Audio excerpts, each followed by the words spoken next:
سننے والے کو میرا آداب و سلام۔ نکاح کے بعد کا پہلا دن تھا۔ عائشہ آئینے کے سامنے کھڑی اپنے دوپٹے کو سنبھال رہی تھی۔ دل میں عجیب سی ہلچل تھی۔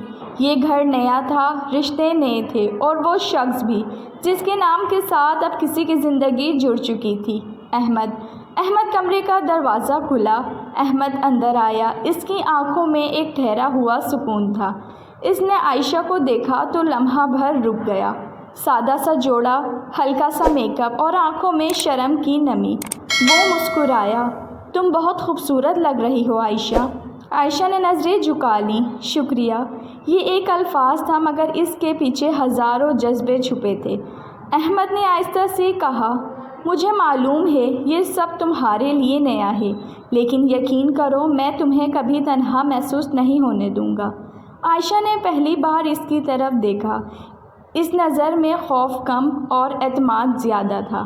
دن گزر گئے، چھوٹی چھوٹی باتیں، صبح کی چائے، رات کی خاموشی، دعائیں اور ایک دوسرے کا خیال رکھنا، یہ سب محبت بننے لگا۔ ایک رات بارش ہو رہی تھی۔ عائشہ کھڑکی کے پاس کھڑی تھی۔ احمد پیچھے آیا اور آہستہ سے اس کے کندھوں پر شال رکھ دی۔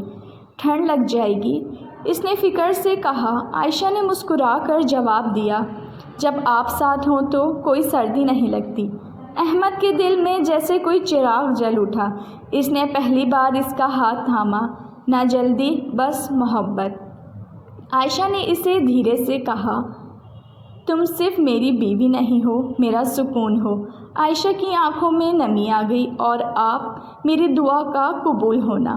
وہ لمحہ خاموش تھا مگر محبت بول رہی تھی۔ وقت کے ساتھ ان کا رشتہ اور مضبوط ہوتا گیا۔ لڑائی بھی ہوئی، ناراضگیاں بھی، مگر ہر ناراضگی کے بعد ایک معافی، ایک گلے لگانا اور وعدہ۔ ایک دن احمد نے کہا، محبت کا مطلب یہ نہیں کہ سب کامل ہو، بلکہ یہ ہے کہ خامیوں کے ساتھ بھی کسی کو اپنا مان لیا جائے۔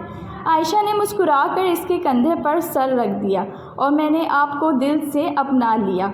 وہ دونوں جانتے تھے یہ صرف ایک شادی نہیں، یہ دو دلوں کی وہ کہانی تھی جو اب ہمیشہ کے لیے ایک دوسرے کے نام ہو چکی تھی۔ کہانی پسند آئی ہو تو پلیز چینل کو سبسکرائب کیجیے۔ رکھیے اپنا بہت زیادہ خیال۔ اللہ حافظ۔